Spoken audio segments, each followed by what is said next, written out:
bulshadii waxa la weydiiyey istiftaagu waa maxay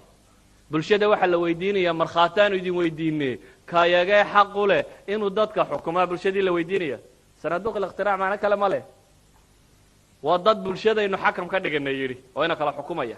maxay nagu kala xukumaya war kaayagee xaq u leh bay leeyeen inuu xukunno wax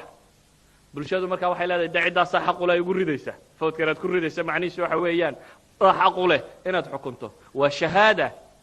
shahaadaduna de islaamka meel bay ka joogtaa aad u khatara shahaadatu zuur markhaati beenaaluhu xisbi aanad ku ogtay inuu dad khiyaamaynayo qiyaamaha markaad